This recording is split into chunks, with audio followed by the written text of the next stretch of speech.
Jensen Huang is worth over $5 trillion.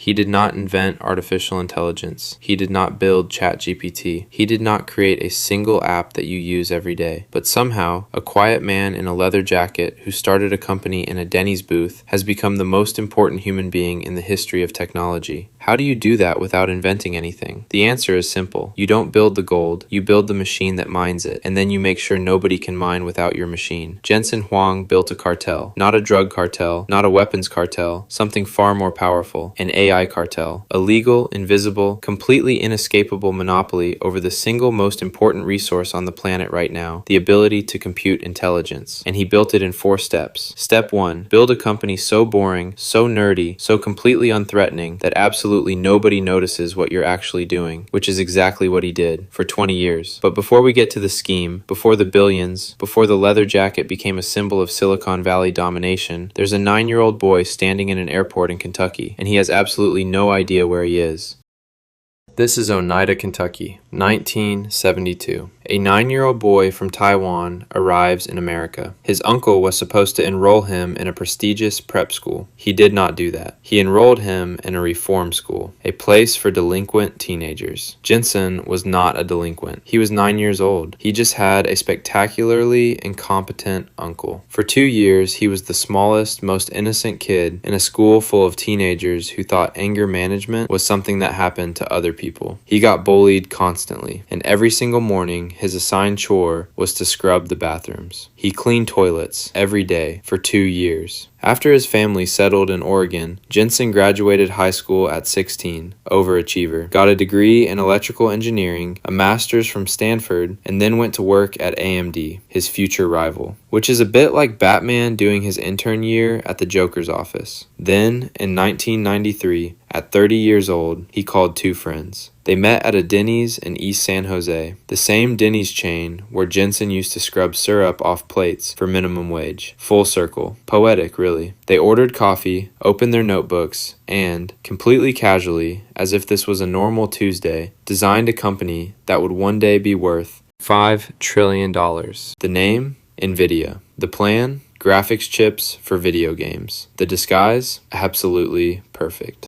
Step 2 of building a cartel. You need a customer base. And not just any customers. You need people who are absolutely, hopelessly addicted to your product. For 20 years, Jensen Huang was the biggest dealer in Silicon Valley. But he wasn't selling software or social media. He was selling dopamine, specifically to sweaty teenage gamers. Welcome to the GeForce era. Throughout the late 90s and early 2000s, if you were a PC gamer, nvidia was a religious experience. You didn't just want an nvidia graphics card, you needed one. Without it, your games looked like potato graphics. With it, you were experiencing peak human evolution. While Apple was convincing hipsters to buy overpriced white laptops and Microsoft was busy building Excel spreadsheets for accountants, Jensen was laser focused on making sure kids could see hyper-realistic water reflections in Call of Duty. And it worked. Jensen didn't just sell a piece of hardware, he created an addiction loop, a completely closed ecosystem of desire. Every time a game developer made a crazier, more demanding video game, gamers had to buy a better NVIDIA GPU to play it. And every time NVIDIA released a better GPU, developers would push the graphics even further. It was a cycle. Gamers were upgrading their hardware every 2 years like clockwork, dropping hundreds of dollars just to keep up. Jensen had essentially invented a subscription model before subscriptions even existed. He had an entire generation of tech-obsessed youth completely hooked on his silicon.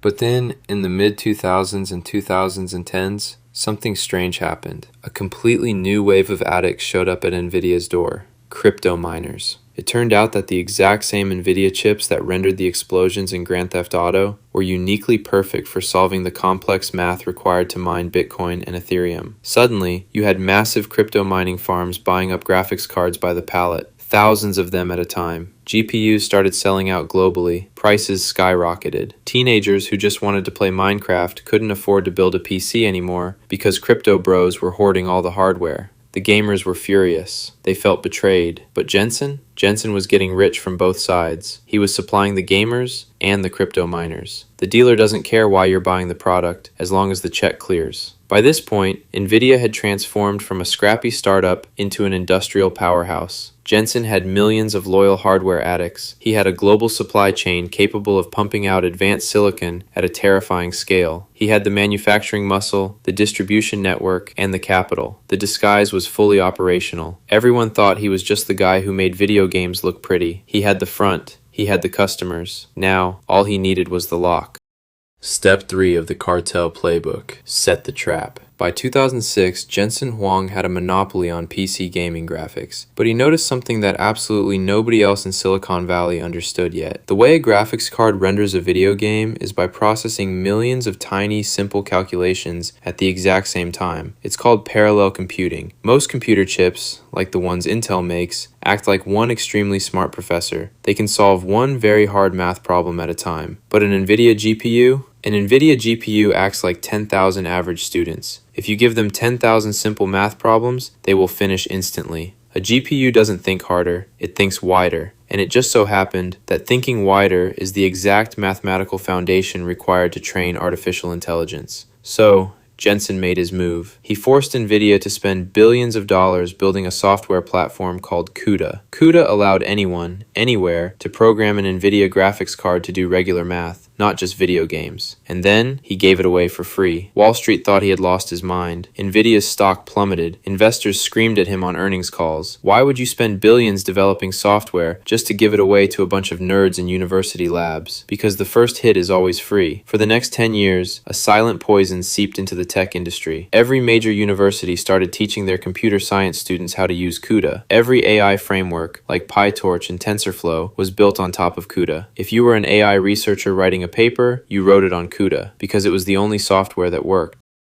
Then, in 2012, it happened. The detonation. A group of researchers used NVIDIA GPUs to build AlexNet, a neural network that proved deep learning actually worked. It shattered every record in computer vision. The AI revolution had officially begun. Every major tech company on Earth pivoted instantly. Google, Microsoft, Facebook, Amazon, they all started pouring billions into AI research. But as these mega corporations rushed into the future, they all discovered the exact same terrifying truth. The only hardware that could run this new AI revolution, the only software their engineers actually knew how to use, was controlled by one man in a leather jacket. Because remember that free software Jensen gave away? Here's the catch. CUDA only runs on NVIDIA chips. If you want to use the software that the entire AI industry is built on, you have to buy Jensen's hardware. Imagine spending your entire life learning English. Every book you've ever read, every skill you've built, every colleague you've ever worked with speaks English.